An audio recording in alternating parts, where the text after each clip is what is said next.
I'm Bob Lanpher. I've been a member of this organization ever since it started, a life member. I was president of the North Attleboro Historical Society for about 10 years. I'm currently treasurer of the Falls Fire Barn Museum, which is in the Attleboro Falls section of North Attleboro. I belong to pretty much every historic organization in the neighborhood. The Old Colony, Foxborough, Norton. I'm currently the treasurer of the Norton Historical Society. But I'm also treasurer of the Rhode Island Postcard Club. And so that ties into this. The Rhode Island Postcard Club meets basically once a month, except during the summer, and we take a few other months off as well. But they meet the last Sunday of the month, typically, except in December we can't because of the holidays. And at the meetings, sometimes we have a presentation. Most of the time it's just collectors gathering to exchange cards, buy and sell. We have probably about 5 or 6 dealers that come every month and have their cards for sale. And we have a large show in October in North Kingstown, Rhode Island, where we get dealers from all of New England to come and sell cards.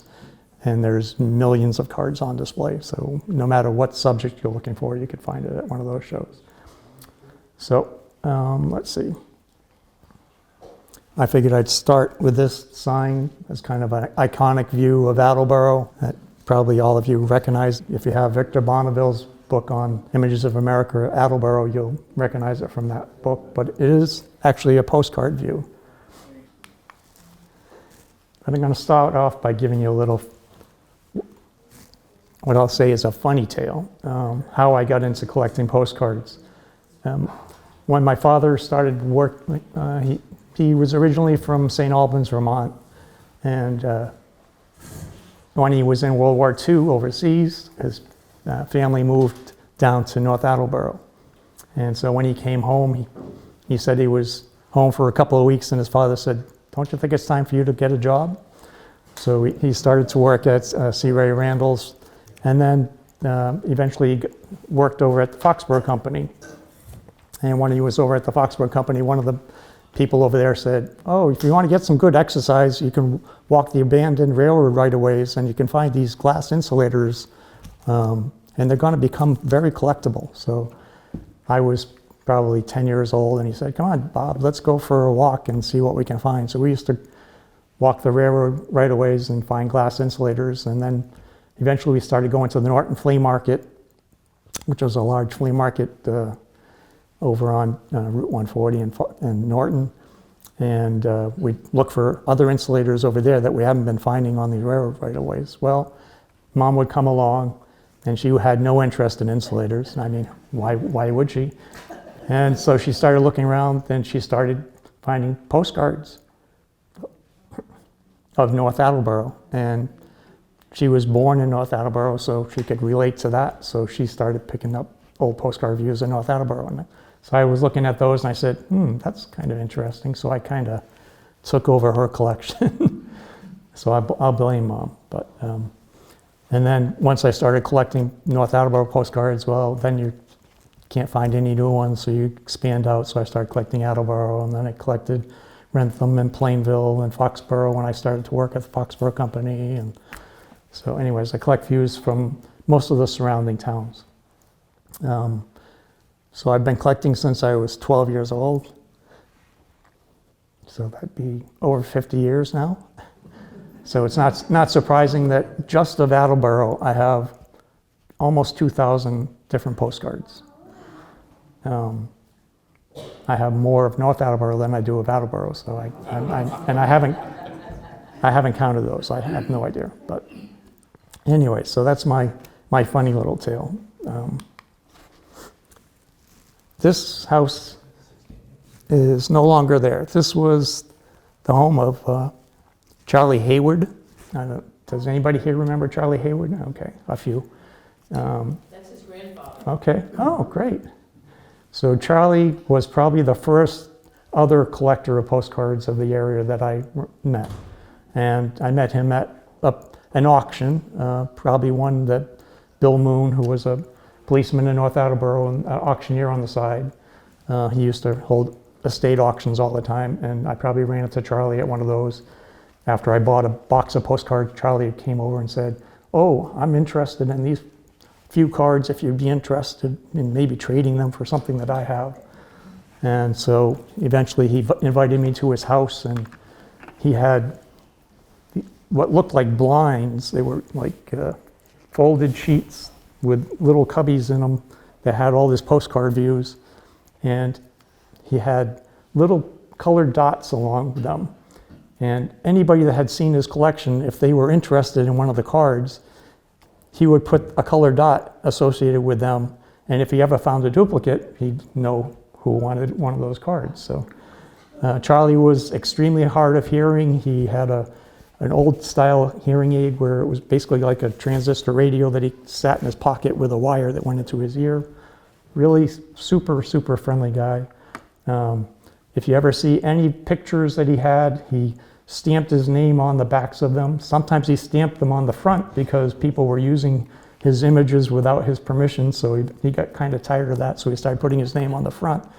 But he also made copious notes on not only what the view was, but where he acquired the item from, whether he bought it at a shop or it was a donation from somebody, or if it was found in the clearing out of an apartment in the Bates building or whatever it was. He wrote copious notes. And much of his collection of photographs have made their way here to the Industrial Museum through Pitt Sickard. Pitt was another good friend of Charlie, and Pitt got some of Charlie's items. His postcard collection, we're not sure what happened. What Pitt told me was that when Charlie was in the hospital, Pitt went to visit him, and Charlie gave him his keys to his house, and he said, "I want you to go into the house and get my Attleboro postcard collection." And Pitt went to the house, and it was already gone. And so we don't really know what happened to his core collection. But I do find cards that came from him, because you can tell with his stamp or his copious notes, but he did have numerous duplicates, so I don't know if any of these that I'm finding came from his collection or if it came just from his duplicates. But anyways, Charlie had a deep history in Attleboro. Florence Sweet, from the Florence Sweet house, was his aunt. Walter Hayward would have been his father, right, for Hayward Manufacturing.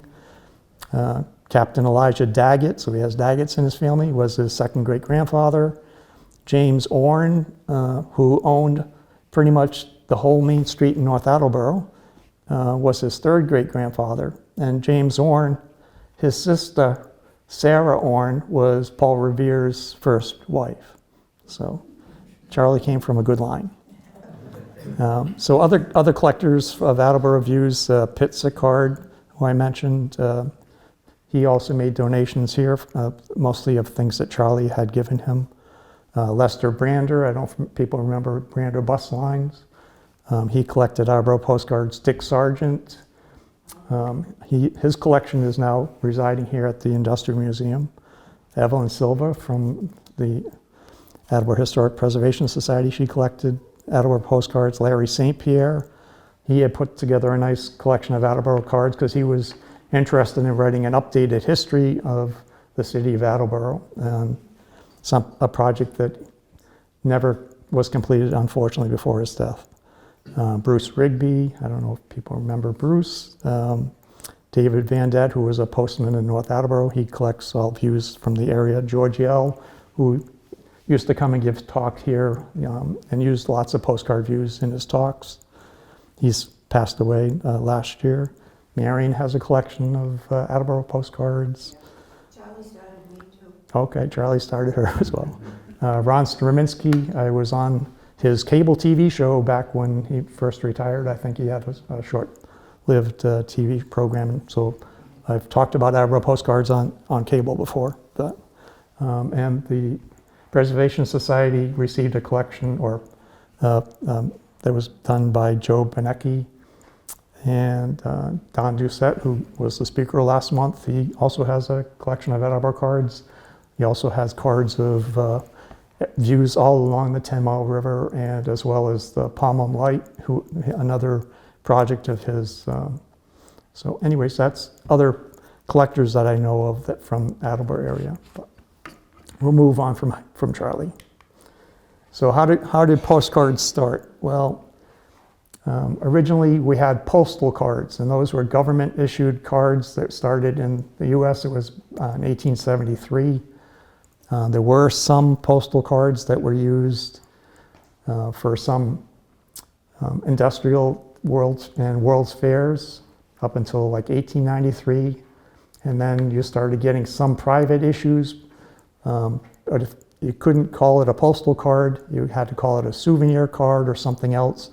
And only postal cards would go at a 1-cent rate. If you used a souvenir card, it had to go for 2 cents because it had to be just like any other normal piece of mail. So it wasn't until 1898 that we had privately printed postcards. So here's an example. This is from the back of an Attleboro card. This is the earliest Attleboro postmark that I've seen on a postcard. This is from 1903. This is a slightly different variation of another private mailing card from an Attleboro view. This is part of probably the earliest series of postcards of views of Attleboro. And there's 4 cards in this set as far as I know. They give you plenty of white space on the front of the card.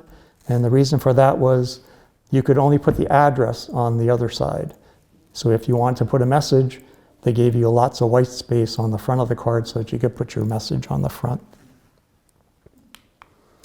This is a second view in that same set of the high school. Park Street in the center. And one of the factories. This is another private mailing card series from Attleboro. So this is, if you look in, let's see, right in front of the Hayward factory, I think. Let's see, there's a little car in there. It's probably from 1900, 1903, somewhere around there. So it gives you an idea when the photograph was taken. This is another card in that same series. There's 10 cards in this set. This is Mechanics Lane, which I think is actually Haywood Street or Mechanic Street coming up from the other direction. So right around where the community garden is today, I believe. And one of the Richardson School. So all these cards were produced from around 1900 to 1901. And one of the Congo Church before the brick building was added. And the railroad before it was elevated. The old station that was at ground level. So this is around where Gilbert Perry Square is now. The old Highland Country Club house. I'm not sure when that went away, whether it was through a fire or, and we've seen numerous views of the Peck House. This is before it was moved to Elizabeth Street. And the sanitarium that was originally built for Dr. Solomon. And a view of the Tenlaw River. And then in 1901, the government allowed them to actually use the term postcard. So government issued cards were still called postal cards, but they allowed other private printers to use the term postcard. And they no longer had to put that message on the back that it was a private printed mailing card. So this is part of a series that says postcard. This is from around 1901 to 1905. This is another series of Attleboro views that show multiple shots on each card. Here's a group of the schools. Another view of the railroad at grade level and the Kirkyard by the Congregational Church. And some more rural views of Attleboro. So when did postcard collecting start? Well, pretty much as soon as they started printing hometown views, people were interested in sending them off to their friends and relatives, and people would make up albums of cards. You didn't have a radio, you didn't have television, obviously. So if somebody came over, you could pull out your postcard album and say, oh, here's where all my relatives lives, or here's where I went to visit last year. So this is a card offering another person images of city of Attleboro in exchange for pictures of their town. So in 1905 or so, there started to be these exchange clubs that started up where you could join the club, and they would send you a list of other members, and then you could contact them and say, I'm interested in exchanging cards from my town for cards from your town. Or maybe you wanted greeting cards, that had Santa Claus on them or whatever. But so why do I collect postcards? Mainly because I collect anything of local history. It doesn't have to be a postcard, could be almost anything. But one great thing about postcards is it kind of gives you a time lapse of changes in each town. So I'm just going to show you some examples of Attleboro and see how Park Street changed. This card is from about 1905. You can see it's got plenty of white space on the front. So you could only put your message on the back. Message on the front and the address on the back side. This is what is termed a real photograph postcard or real photo postcard. So it was published by probably a local photographer and then sold in a local shop or maybe directly from the photographer. And here we see in the center there's a horse trough and there's no automobiles on the street. This is also a card from about 1905. This is a German published card. It's actually a black and white view that has been hand tinted. So the photographer, when they were having it printed, most of the best cards were printed in Germany. This was an example of a German printed card. They would tell them what they thought the colors should be. Well, they don't always get it right, because if you look on the left, that's the Bates block, and part of it's red and part of it's brown. Well, I think it's probably all brick, so we know the colors aren't exactly right. So this is a card that was published after 1907, and I know that because in 1907 the government allowed you to now put both your address and the message on the back side of the card. So this card doesn't have all that white space on the front because you didn't need it any longer. You could put a full view of whatever it was that you wanted. So these are called divided backs. Everything before that's an undivided back. This is just postcard terminology. So this again was printed in Germany. The previous one was a black and white view that was hand colored. This is a lithographic process. The best printers of that style of material was in Germany. So here again, the cards were photographed here in the US, but then sent to Germany for printing. So now we're moving forward another maybe 10 years, maybe up to the teens, or 1910 to the 1915 period. This is a card that was printed in the US. If we go back 2 views, you notice all the telephone poles that are in this picture. Where'd they go? There's trolley tracks in the road, so I think the poles are still there. Well, that was one thing that they typically did, is they would dodge out all the things that they didn't want to have in the photograph. So all the things that cluttered up the image, they could take out. Well, when they got to this card, they not only took out all the telephone poles, but they also added some automobiles. So if you look at it, the automobiles aren't really at scale. So it was probably an older photograph, and then they added the automobiles to kind of bring it up to date. And here again, we have a photo card. But now, instead of the horse trough, we have the first traffic signal in the center of town. One great thing with real photograph postcards is there's so much more detail. So now you see, up in the air, you see where all the connections were for the trolleys to connect for their electricity. If you look real close, let's see, just to the right of the Bates vertical sign, you'll see a guy walking out on the ledge. I don't think OSHA probably would approve of that. But anyways. And then if you move forward another 5 or 10 years, here we are in the 20s. The telephone poles are still missing, but I'm sure they're there because the trolley tracks are there. But this is another card that was printed in the US. What happened was World War I came, and so you didn't have access to all those nice printers over in Germany, so a lot of cards started to get published in the US, and the quality wasn't quite the same, but still wasn't too bad. So here I'm still telling you how the changes are shown through postcards over time. One other thing I'll say about this is it does actually have a white border all around the whole card. And these cards were printed from about 1915 through maybe 1930.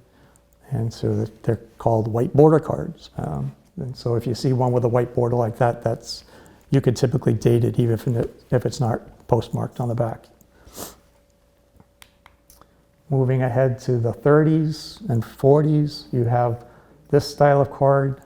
This is a linen finish card. The details not as good as the previous cards.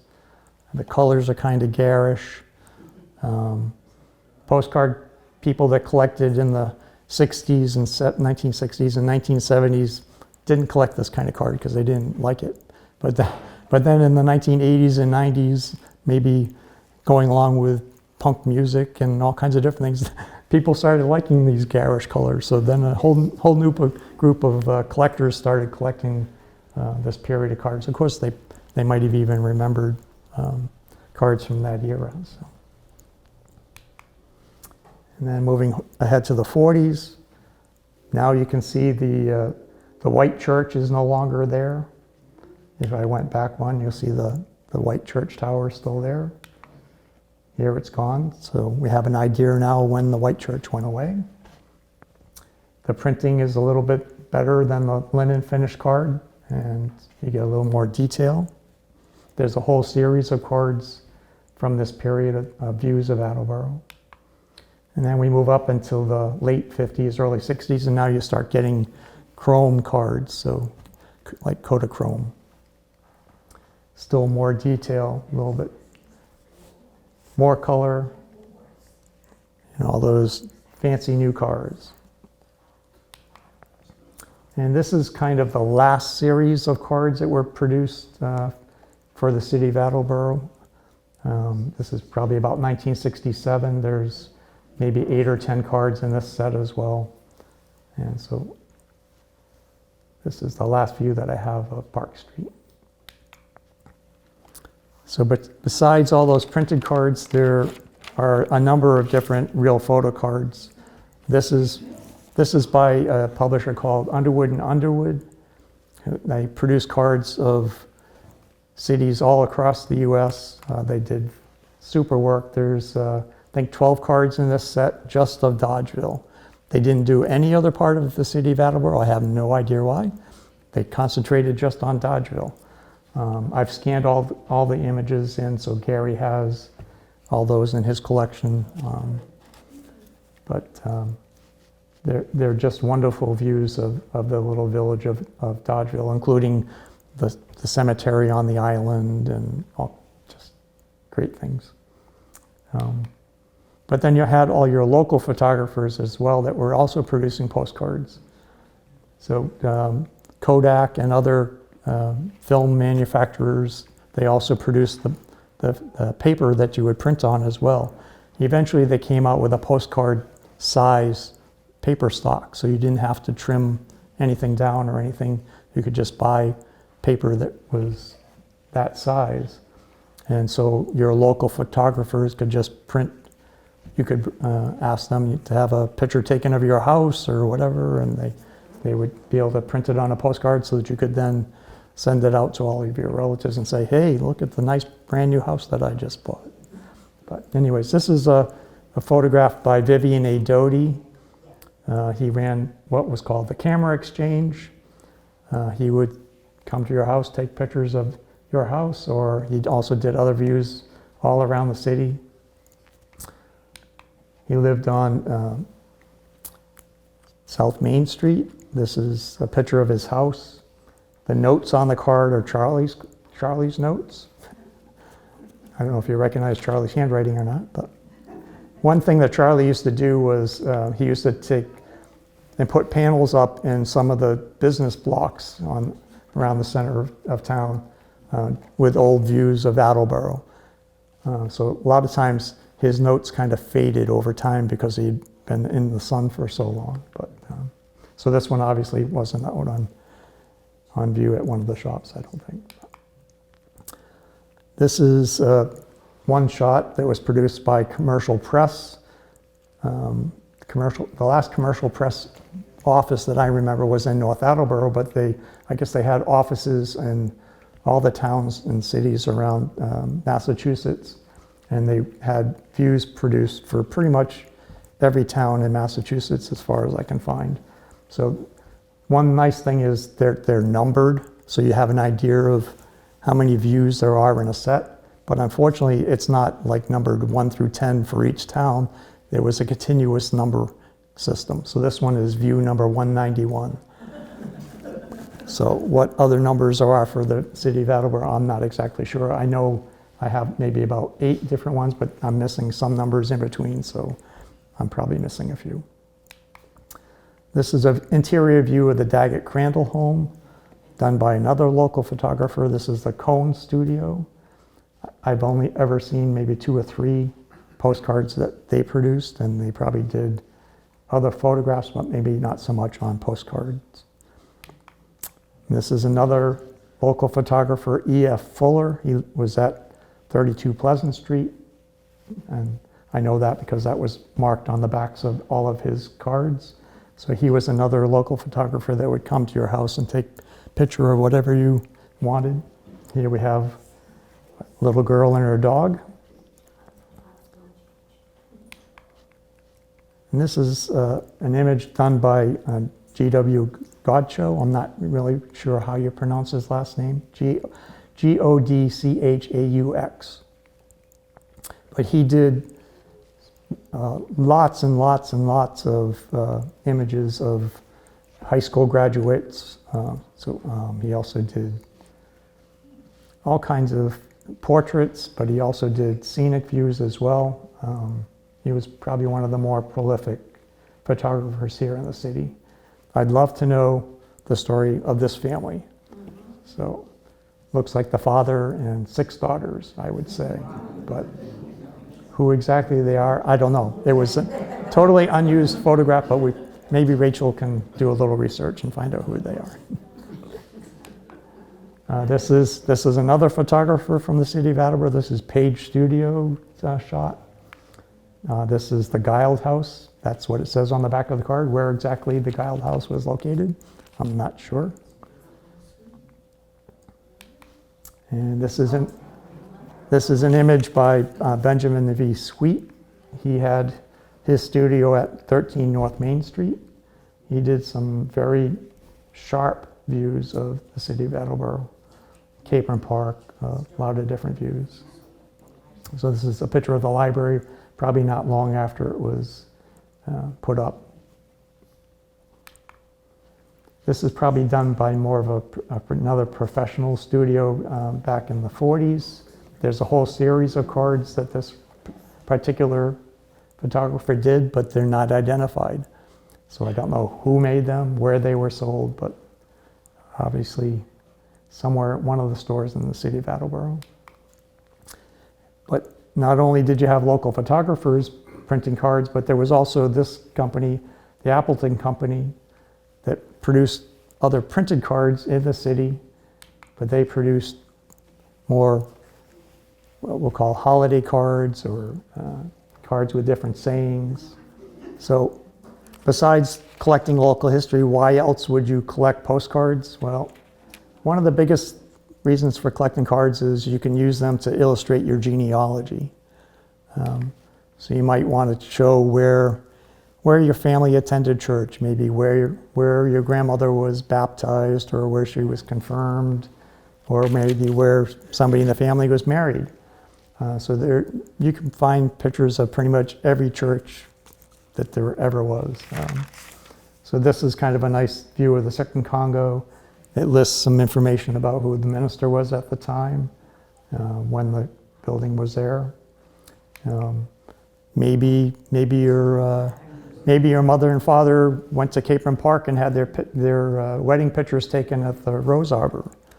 So maybe you want to use this type of picture to illustrate that event.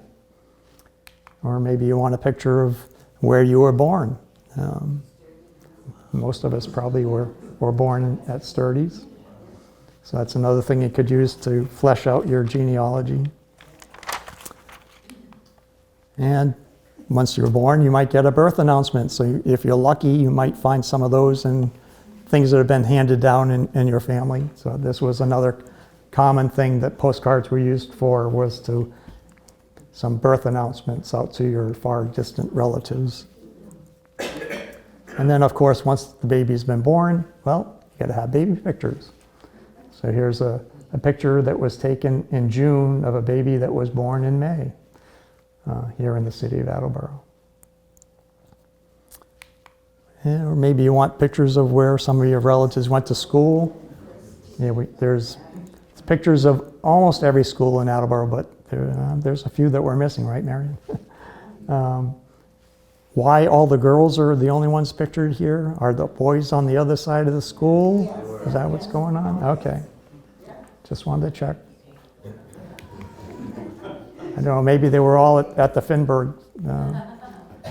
This picture always reminds me of the Little Rascals. I'm not sure just why, but all the kids in the Little Rascals always got along so well, no matter what their backgrounds were.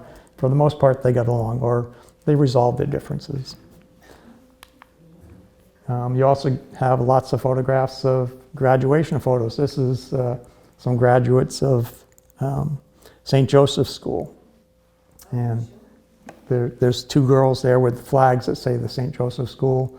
The girl in the middle has her diploma from the Palmer method of handwriting. And then the people in the back have their diplomas wrapped up. So.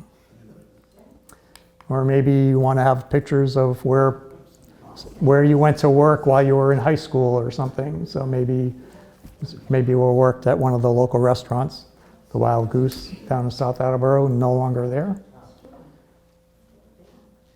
Or maybe you worked at Floyd's, or maybe you got your graduation suit there or something.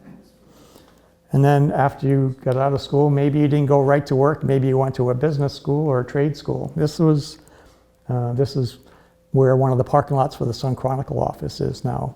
The building to the right is a little portion of what was the Briggs Hotel, where that new building's going up. But the building, the Monitor style building in the center there, I think originally was the parish house for one of the churches. But when this photograph was taken, it was a business school that was being in there. So all the signs in the window are advertisements for the business school that was being offered there. And if your family worked in the city, you probably have a picture of all the factories where everybody worked. If you read the note along the edge of this card, it says, you see that little X up there? That's where I sit working all day. Right? So. Or maybe you have a picture of where some of your relatives lived.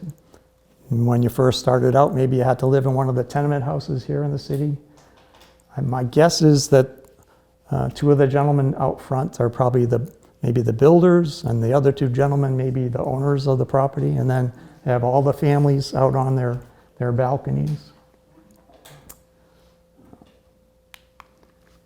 Or if you're well off, like the Tappins were, you might have a nice picture of that house. But unfortunately, that's not here any longer.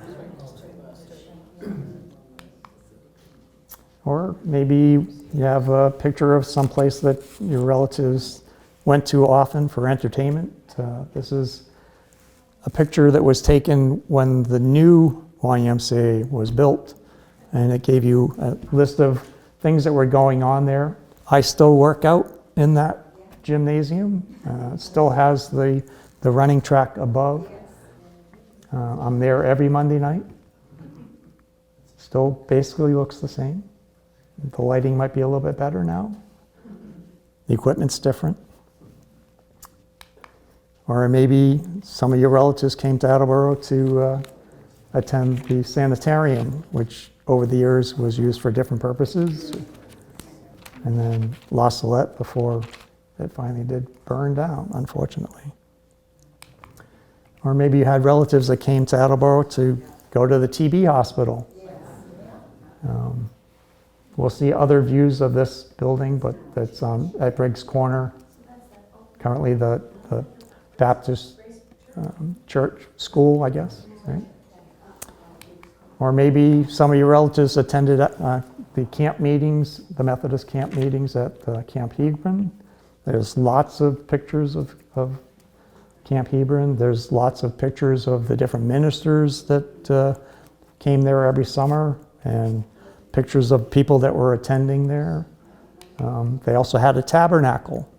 So just like they have at Cottage City and Oak Bluffs on Martha's Vineyard, we had one here in the city of Attleboro.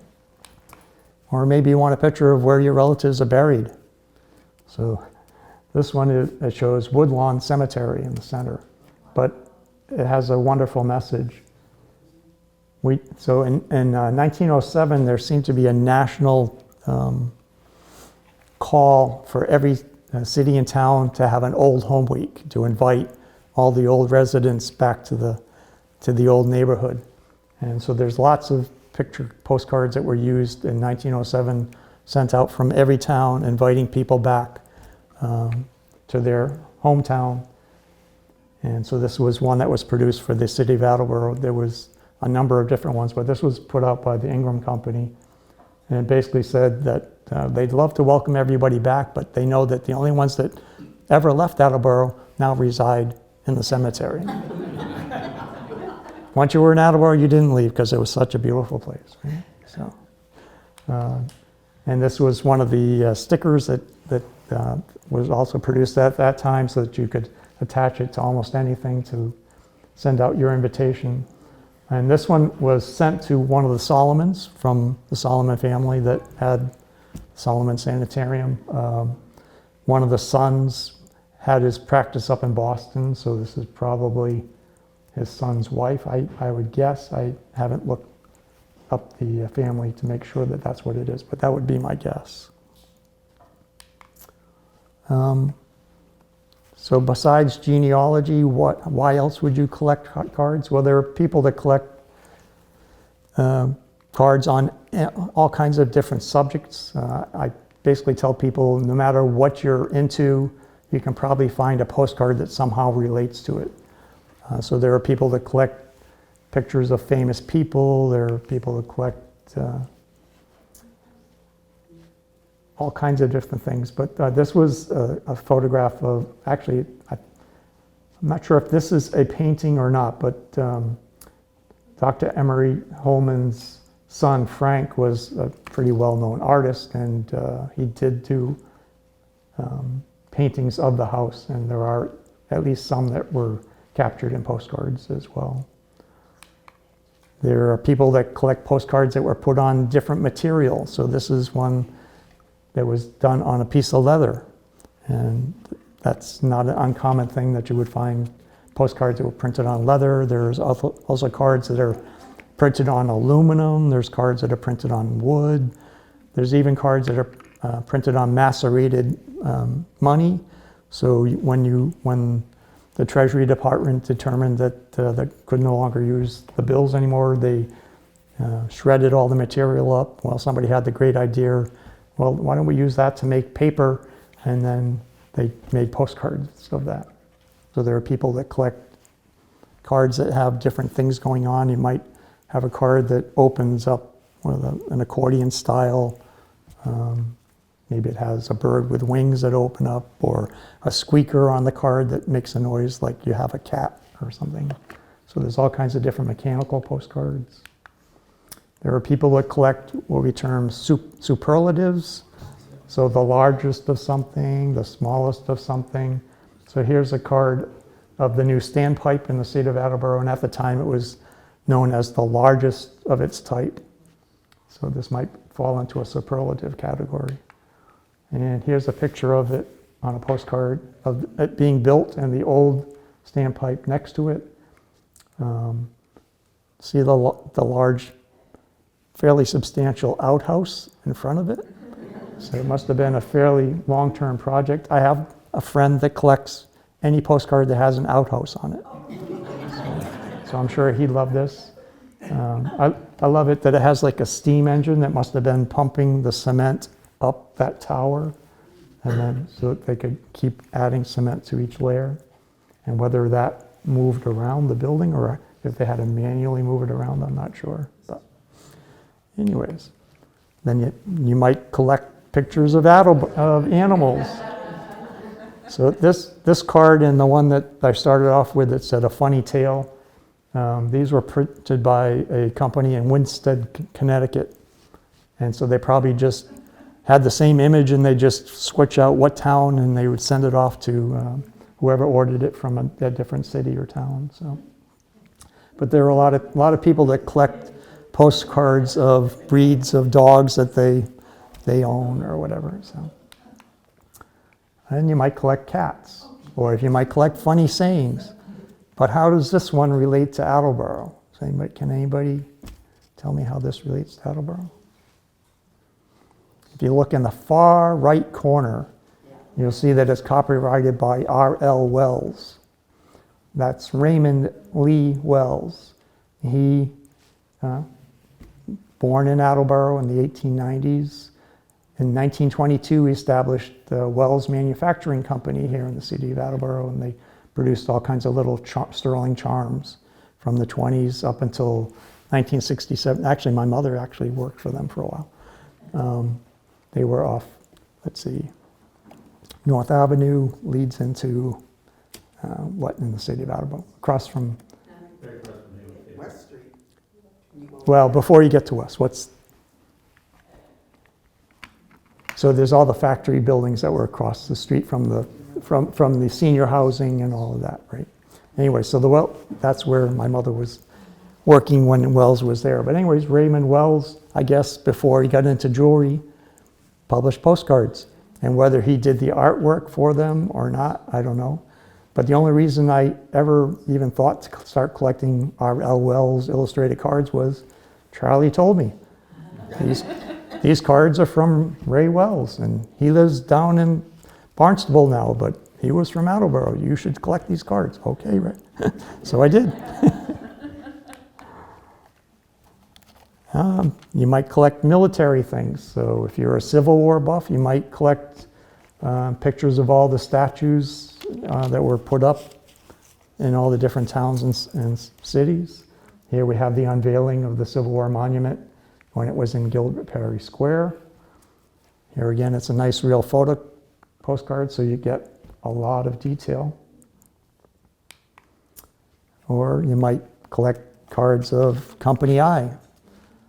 Here we have Company I at the railroad station. It says they're heading to Lawrence. Why are they heading to Lawrence? Because they're striking in Lawrence in 1912. The textile workers are striking, and the governor doesn't like that. So the Company I was sent off to the city of Lawrence to put down the strike. And not long after that, that was in 1912, in 1915 and 16, they were sent off to Texas. They were going to go look for Pancho Villa and make sure the border with Mexico was secure, because things were getting nasty over in Europe. We didn't know what was going to happen here. So Company I was sent to Texas. So this was a message sent to one of its members while they were down in Texas. And if you're a military collector, you might, this is a World War I era float here in the city of Attleboro. This float was put together by the Knights of Malta. It has Uncle Sam, it has Lady Liberty, has a nurse, and a soldier who's been injured. And in the center of Attleboro in World War I, we had the war chest. So that's the old Murray Church on, I guess that's South Main Street. No longer there. So that gives you an idea of where the war chest was during World War I. Oh, and in one of the backs of one of the cars that I have, it's identified by Charlie that that's Ruth Holden in the picture. So if Charlie hadn't made that note, I wouldn't know who it was. But and not only the men were involved in World War I, but we had the ladies. This was the women's guard, probably like a home guard, just in case there was something needed back in the States while all the boys were overseas. And then that war chest was also used in World War II, but it was over by Gilbert Perry Square in front of where the monuments are now. And you could send packages out to the boys that were overseas, and they would include cards that the boys could then send back to you saying how, well, that package was received and how they were doing and what was their feelings to you for your nice donation to them. And we have people that collect gas stations. So I have one, I think this is about the only postcard that I have of a gas station here in the city of Attleboro. I think the building's still there. It's not a gas station anymore, I don't think, but probably still being used for servicing cars. Has a nice Tidal sign out front. So there are people that just collect pictures of gas stations and oil products and things. Other people collect pictures of old cars, or here we have Anderson Motors here in the city. Or if you want to go back a few years, this is a brass era postcard and taken in front of Solomon's. This is a German printed card, and I don't think they got the coloring right. I think probably all the cars were most likely black, and they probably should have just outlined all the brass headlights, and that would have been good. But anyways, WCTU, the Women's Christian Temperance Union, had a meeting there, I guess. Or maybe I have people that collect anything horse-drawn back in another era. So this is an express wagon out in front of the Sun office when it was on Bank Street.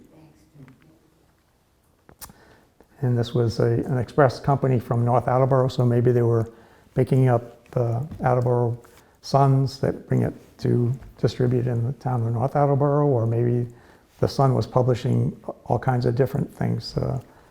Maybe it was some catalogs for some of the companies in North Attleboro. And there are a lot of people that collect diners. This is about an old style diner you could possibly get. This was a company that produced these White House diners. So it wasn't the name of this particular diner, that was like the brand name of this style of diner. It was on wheels, so it could be moved about. This picture said it was now in front of the new depot, so it was probably just down Union Street here, in front of the new depot there.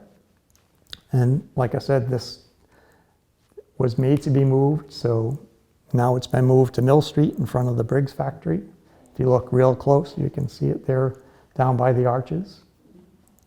And we're going to see it again in another picture. But this is a picture that we all saw last month.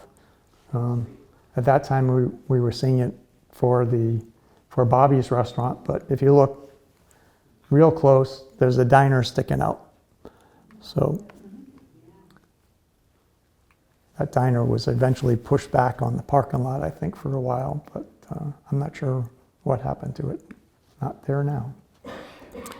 Then there are people that collect all kinds of transportation, so collect trolleys. Here we see the trolleys This is a trolley from Plainville, but was part of the Woonsocket and Rentham and Milford trolley line at that time. Coming down to the depot, probably to pick up passengers to bring back north. Here's another trolley. There's lots of different trolley pictures of Attleboro if you're a trolley collector. And here's the waiting station there in Gilbert Perry Square. So the arches would have been just to the right of that building on the right that's in back of the wagon. That's the express office and waiting station for the trolley line. So the arches would be just to the right of that. And this is another trolley picture. And this is when it was, I think this is the only view I have that shows the trolley actually at Talaqueca Park. And we saw this same building a little while ago as the TB hospital. So, but originally it was built as part of the trolley system. Most of the trolleys companies built parks, part of their systems, because they wanted to have work full on for the week. So on the weekends, when you weren't working, you could come to their park. And so, or maybe you collect sports. Well, there's some different cards you can have of Attleboro. Here we see baseball team for the Attleboro High School. Only 9 players. That's all you need, 9 players. So we have 9 guys in uniform. You have the coach in the center in the back, and his 2 managers, and the ball boy down front. And then maybe you collect cards of every golf course that you've ever been on. So then we have cards of Highland Country Club. There's actually a number of different views of Highland Country Club. Or maybe you're into canoeing. So there's a nice view of canoeing. That's the Holden Street Bridge. Or maybe you're a fishing fanatic. So what's this got to do with Attleboro? Well, this is actually a picture, oops, sorry. This is a picture of Albert C. Staples, who lived in Attleboro, and it says so on the back of the card.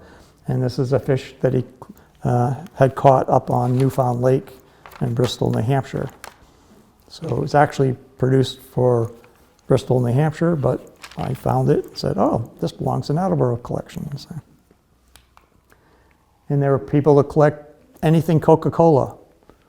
So here's a Coca-Cola sign on Trainer's Market, which is right about where the Union Theater building is, just down the street. And I have another friend that collects anything Moxie.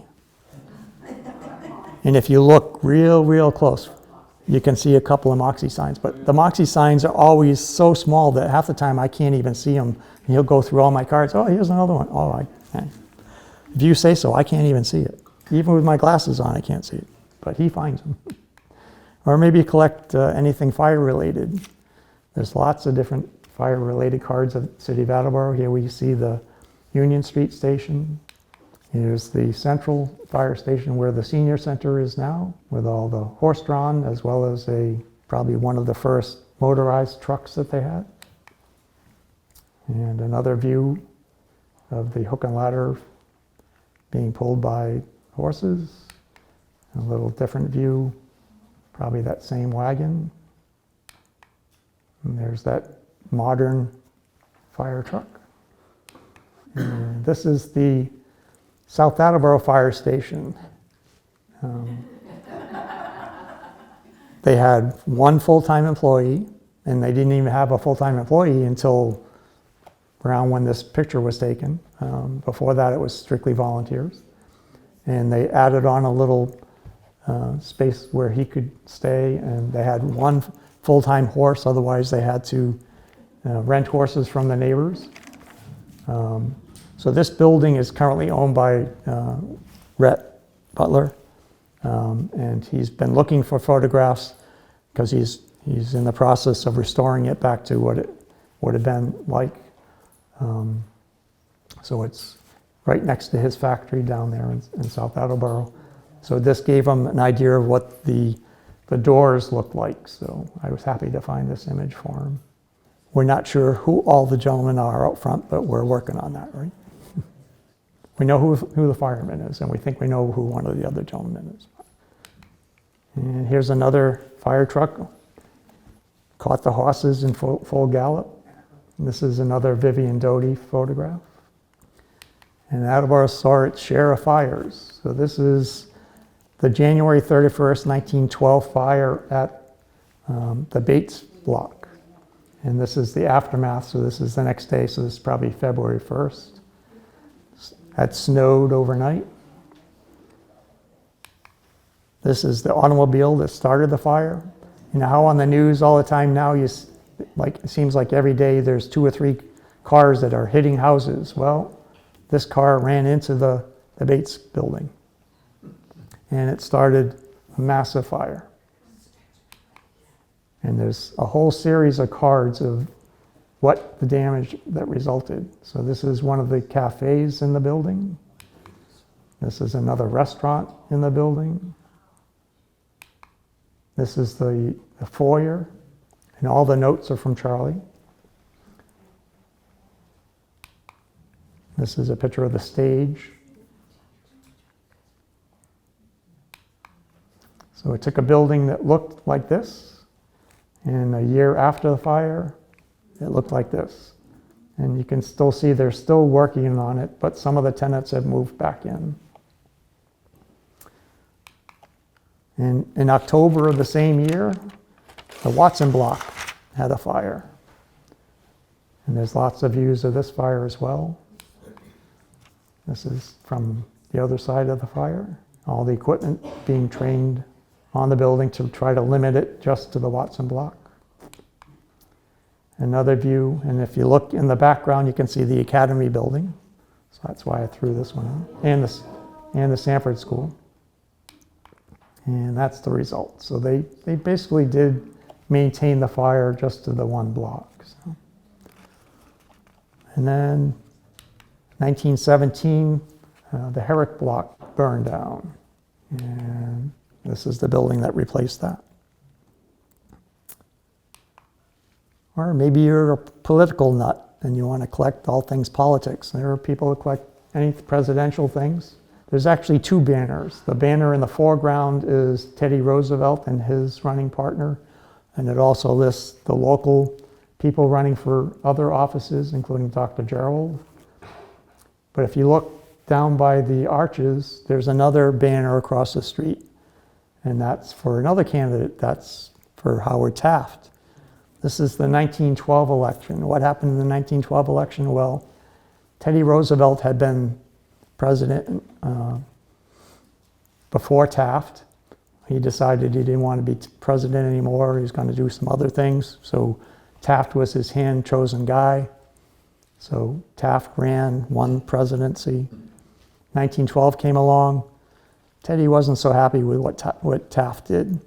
So he decided he's going to run. Well, the Republicans didn't, for some reason, they figured they'd stay with the current guy. He's currently president. Let's stick with the guy. So Taft was the Republican candidate. So Teddy had to start his own party. So he started the Progressive Party. But guess what? Neither of them won. Woodrow Wilson won, the Democratic candidate. And so here's a picture of President Taft coming to the city of Attleboro in 1912, stumping for votes. He was the Republican candidate. Attleboro was still a Republican town at the time. He was well guarded. That's one nice thing about real photo postcards is you can zoom in and still not lose much detail. So there's the president there in the center. And here he is at the depot giving his talk, his speech. I'm never quite sure whether I should keep this in my Attleboro collection or if I should put it in my North Attleboro collection. If you look to the right of the president and down a little bit, that's Joseph Martin. Joe Martin was the publisher of the the paper in North Attleboro, the North Attleboro Chronicle. This picture is for the 1912 election. Well, Joe Martin had just won his first election. He was now a House member in the State House in Massachusetts. So not only was he here representing the paper, but he was probably, he was a Republican. This was the Republican candidate, so he was here to support the president as well. But you'll notice everybody else is down there taking notes what they're going to put in the paper. So they're probably all newspaper reporters for many of the local and Boston, probably Boston and Providence papers. And this is the crowd that turned out for his. So you can see it was a Republican town, I guess. Although I think no matter what president comes, you'd still turn out, right? For the most part. There again, I don't think OSHA would be too happy. You got all these fools climbing up the poles. Well, let's move on. Maybe you're a railroad collector. Lots of people are into railroading. So this is the railroad station before the elevation of the line. Remember that diner? If you look real close at this end of the railroad station, you'll see that diner is tucked in. So if you look real close, the diner is there. That's that same diner that when they built the new train station, it moved down the street. So here's the elevated station. And here's the Dodgeville station. And the Hebronville station. I think we pretty much covered all the stations. But you also have pictures of different trains that came through. This is a picture of the Knickerbocker Express, the Knickerbocker Limited. This was an express line that went from New York City to Bangor, Maine. So if you were well-heeled, you could get on this and go for a vacation, or maybe you were a businessman, you had business up in Maine, but it stopped in places along the way. And here we have what I term as Gary's Tower. That's the tower that Gary Demers has tried to have moved so far without any luck. But here's a train wreck here in the city of Attleboro. So maybe the signal tower didn't do its job that day, I don't know. And other people also collect postal history. We used to have, we still do have rural free delivery men that deliver to smaller routes. This is a postman here in the city of Attleboro, and he's made a note on the side that says, "This is how I got the Christmas mail delivered in 1903. And he signed his name, so I did a little research. This is Frank B. Eldridge, and sure enough, he was a postman, and he lived at 17 Jefferson Street in 1907, so I think he probably was maybe there in 1903. And if you don't think they delivered mail on Christmas, well, here's a postmark for December 25th. So they delivered mail on Christmas. Not only did they deliver mail on Christmas, but when postcards were first coming out, mail was typically delivered twice a day. And it's not unlikely that you would find a card that said, "I'll meet you at the trolley this afternoon." Wow. So, and people would expect that would get delivered. And a lot of times they wouldn't even put a street address. They would just put your name and say town, and might even not say Attleboro. It would just say, it's just staying within the town, so everybody knows where everybody lives. Surprising how the mail got delivered. But there are people that also collect postmarks, so there are people that collect the front side of postcards, there are people that collect the back side of postcards. So here's one for a piece of mail that was received in Attleboro that hadn't been canceled. Why that required a special cancellation mark, I'm not sure. And then there were also people that collect discontinued post offices. So we had a post office in Hebronville, so here's a postmark from Hebronville Post Office. And there was also one in Dodgeville, right by the mill. There are people that collect artist signed cards. A lot of different artists put their signature on their work. This isn't a particularly noteworthy artist, but it was the only card that I had from Attleboro that was signed by an artist, so I threw that in to illustrate that. It's also part of a series, or you might want to put together the whole series of every month for that year. It's also an advertising card, so maybe you want to collect it because it's advertising jewelry. And there are people that just collect odd things. This is about as odd of an Attleboro card as I could find. We still have people that do this. This gentleman felt very strongly about his religion, so he put all kinds of messages all over his clothes and stood on the corner and let you know that you're going to hell if you don't follow me. So. Or maybe you're a jewelry collector. Well, if you're a jewelry collector and you want to know what kind of products were available, you might find a postcard that shows you some examples. These are some things that were produced by the Robbins Company. They produced cards that the salesman would send out to different jewelry stores that say, here's the products that we have to offer. I'm going to be in your city next Tuesday and I'll stop in and visit. So there were quite a lot of different cards of that type that are out. Or maybe you're into movie theaters or movie stars. We have cards like this of the Union Theater. Nice. I love Audie Murphy. I especially like his Western movies more so than his military ones. But he was in a movie at the Union Theater. There's also a series of cards of different houses of the movie stars.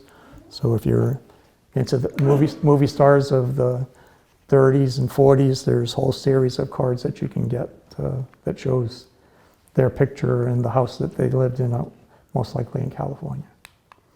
Or maybe you're a member of a fraternal organization like the Masons.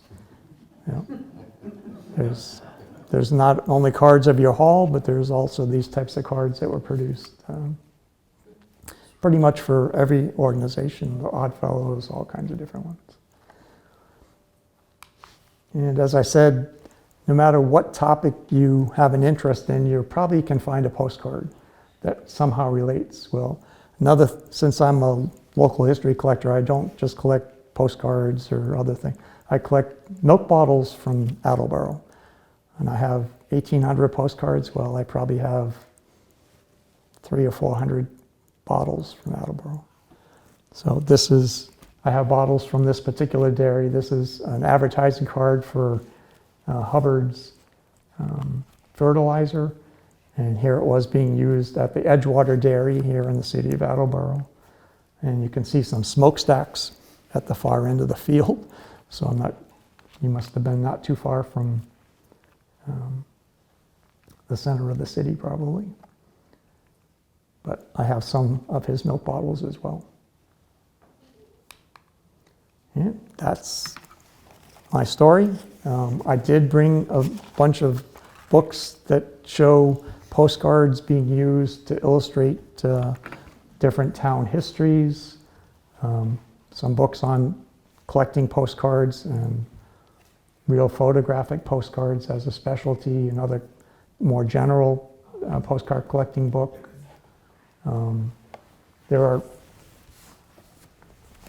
There's been some study done on real photograph postcards and all the different stamp boxes that are in the back, so that if you find a real photo postcard that hasn't been used and doesn't have a cancel, you can use this guide to determine what the age of the card is by what the postcard box was.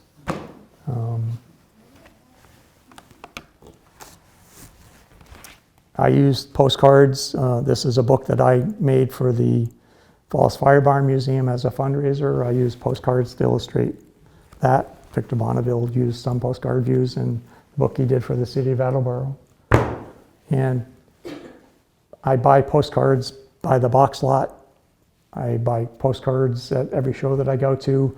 A lot of times you look at a postcard and say, oh, that looks different.